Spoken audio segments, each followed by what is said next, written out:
Halo, saya Herssu Arif bersama dengan Bung Rocky Gerung. Senang sekali bisa kembali menjumpai Anda semua.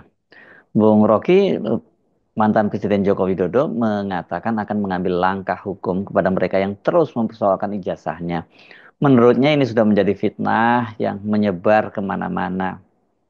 Ya, sangat bagus karena pada akhirnya Pak Jokowi mengambil langkah hukum atau bila Pak Jokowi mengambil langkah hukum tuh. Karena ini akan jadi semacam pembuktian final karena akan ada saksi untuk menguji secara forensik ijazah itu, akan ada keterangan ahli yang memungkinkan Pak Jokowi ditampilkan supaya betul-betul ada hal yang lebih dari sekedar pembuktian material. Tapi Pak Jokowi juga bisa datang ke persidangan dan memberi keterangan supaya bukan sekedar barang buktinya yaitu ijazah ansih sebagai benda, tetapi juga martabat Presiden Jokowi. Dan itu sebetulnya yang dikehendaki oleh bangsa ini supaya selesai problem yang udah berabad-abad. Sebetulnya kita sebut berabad-abad karena seolah-olah ini masalah yang akan diingat terus dalam sejarah negeri ini kalau tidak diselesaikan. Jadi mulailah dengan satu prinsip bahwa praduga tak bersalah itu hanya ada di depan pengadilan. Kalau rakyat menduga bersalah itu wajar aja karena rakyat menunggu Presiden Jokowi pada waktu dia masih presiden untuk menampilkan ijazahnya. Karena itu hal yang bukan biasa, sangat standar. Mengapa? Karena presiden adalah pemimpin publik. Lain kalau dia sekedar individu biasa, orang nggak akan peduli mau berbohong kayak mau itu urusan moralnya. Tetapi karena beliau adalah pemimpin, maka orang menganggap bahwa dia dipilih untuk jadi pejabat publik, maka tidak boleh ada rahasia ke publik. Itu resiprokasinya begitu, tukar tambahnya begitu, diangkat untuk menduduki jabatan publik.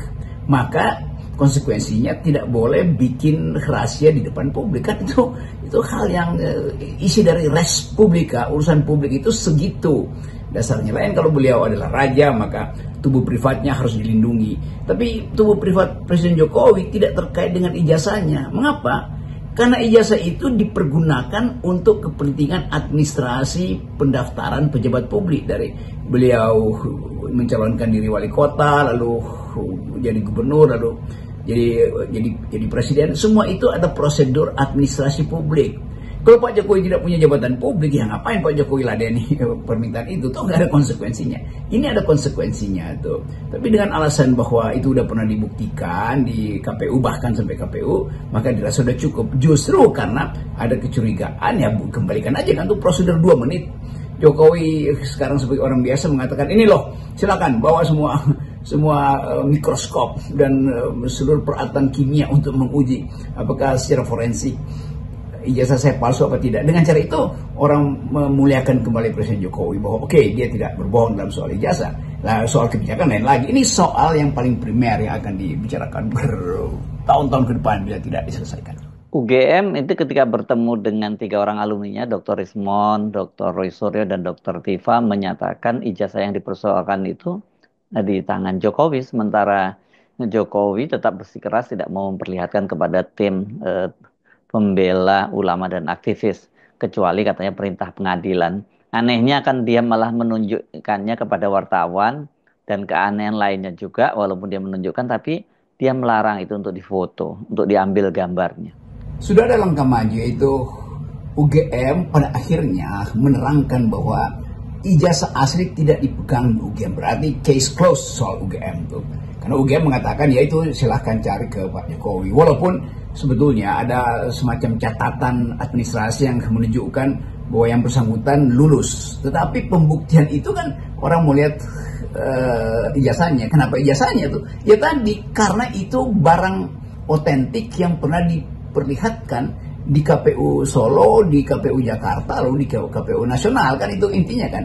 Kalau sekedar ya ada catatannya di UGM, iya itu pasti semua ada catatannya. Tetapi karena ini menyangkut surat resmi dalam bentuk material, bendanya itu ansih yang dipertunjukkan di semua urutan KPU dari Solo, Jakarta sampai nasional, maka orang mulai menagih barang itu. Jadi barangnya bukan pembuktian administrasinya itu yang membedakan antara keinginan untuk menghasilkan kejujuran dan keinginan untuk memeriksa keaslian. Itu kira-kira tuh. Soal kejujuran orang percaya, tapi soal keaslian orang ingin tagih. Sekali lagi karena benda itu pernah diperlihatkan di 3 tahapan KPU. Jadi soal bendanya tuh dan mencari benda itu ya tentu saja mesti dilihat fisiknya kan.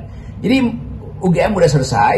Jadi sekarang tinggal Pak Jokowi, dan Pak Jokowi menerima mereka yang mempersoalkan itu, lalu mengatakan ini barangnya tetapi jangan dipegang, jangan difoto. Itu juga menimbulkan semacam, ya buat apa dua diperlihatkan, ya sekaligus saja kan difoto kan. Kalau dia betul-betul otentik, difoto dengan kamera jadul pun akan dianggap otentik karena dipersilakan oleh Pak Jokowi untuk didokumentasikan tuh. Jadi justru dengan tidak didokumentasikan maka bertambah lagi kecurigaan publik. Kenapa Pak Jokowi hanya memperlihatkan ijazah itu? Bukankah ijazah itu bisa juga difoto untuk dianalisis secara lebih forensikal oleh Roy Suryo, oleh siapa segala macam itu yang ahli di situ kan. Jadi dengan cara itu kan selesai masalahnya. Tetapi Pak Jokowi bersikeras tidak mau melarang difoto, tetapi akan melaporkan pada akan ditempuh jalur hukum. Ya bagus juga. Jadi benda itu nanti akan dibawa ke jalur hukum. Jadi saya kira tuh nggak ada masalah tuh kalau itu dilanjutkan. Artinya sekarang ini bola ada di tangan Pak Jokowi karena dia yang akan membawa ini ke jalur hukum. Tapi bisa juga para aktivis yang selama ini mempersoalkan tuh kembali menggugat ke pengadilan ya, dengan risiko bahwa hakimnya yang ada ya nggak bakal bersikap independen. Ini saya kira dilema hukum kita itu ya. Tentu di pengadilan akan bekerja lagi prinsip di dalam hukum pidana, yaitu siapa yang membuat dalil dia harus membuktikan. Oke. Tetapi kita tahu bahwa pembuktian itu sebetulnya itu pembuktian pidana di dalam soal ya tuduhan kriminal gitu kan. Tapi ini bukan tuduhan kriminal, ini tuduhan intelektual. Secara intelektual bahkan secara moral tidak perlu sebetulnya tiba di pengadilan. Kan tinggal Pak Jokowi datang mengatakan ini loh ijazah saya. Kalian memilih saya terpilih 2 kali sebagai presiden dan kalian ingin saya perlihatkan dengan rendah hati, saya beritahu ini ijazah saya. Selesai masalah.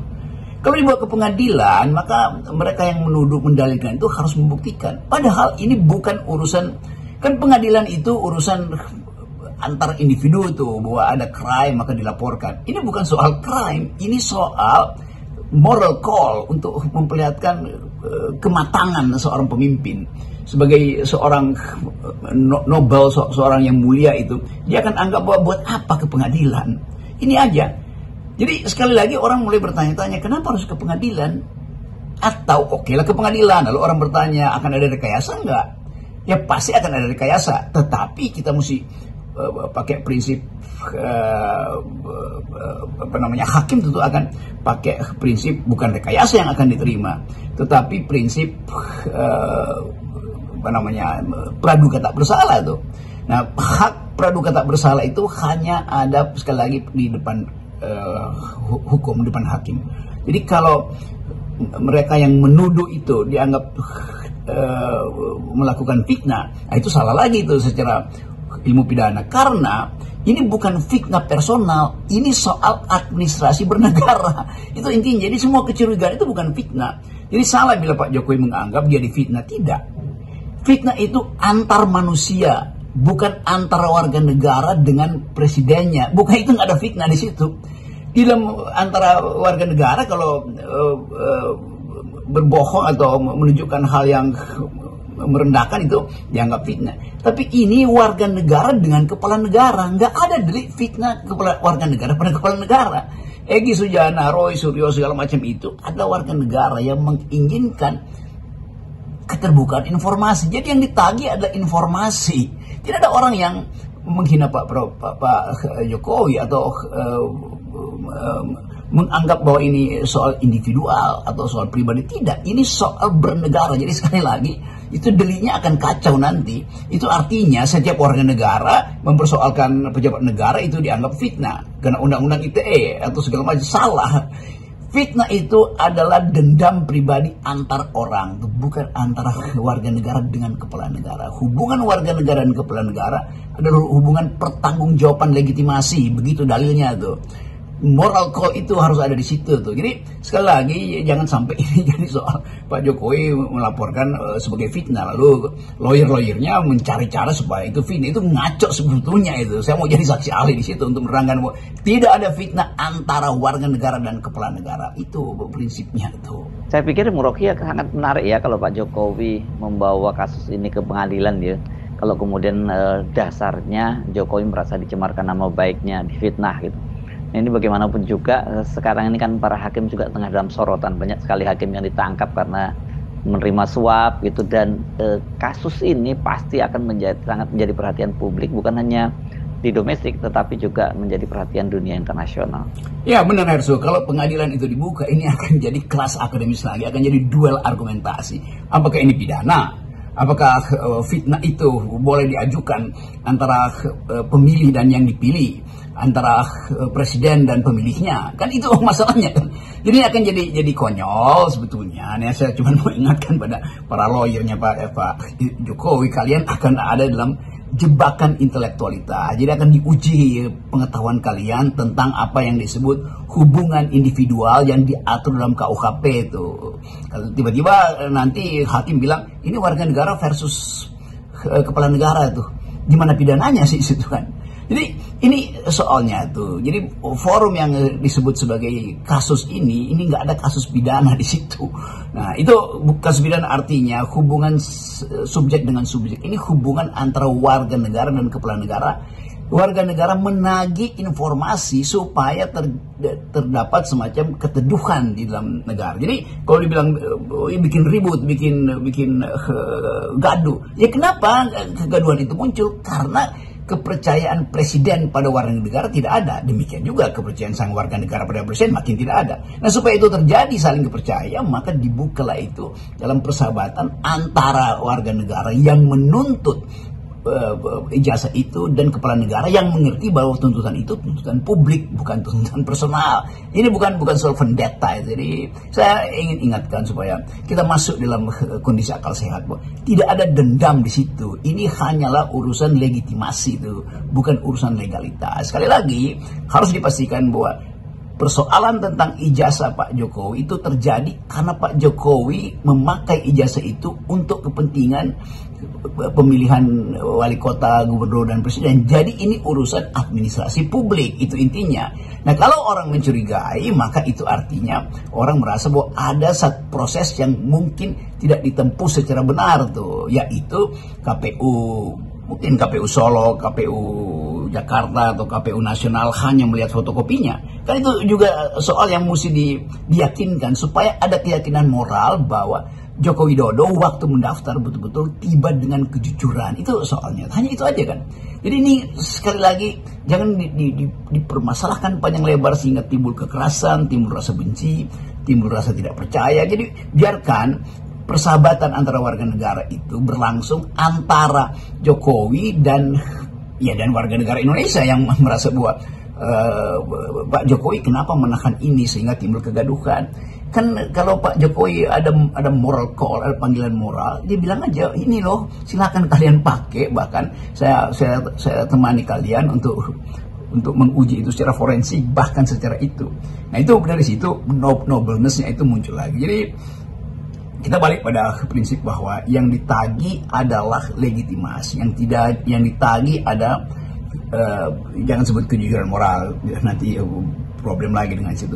Yang ditagi adalah sikap etis. Nah itu dari Pak Jokowi, bukan sikap politisnya, apalagi sikap yuridisnya. Saya kira itu analisis melalui percakapan saya dengan Ernest Penowo. Salam akal sehat. Ya, salam akal sehat.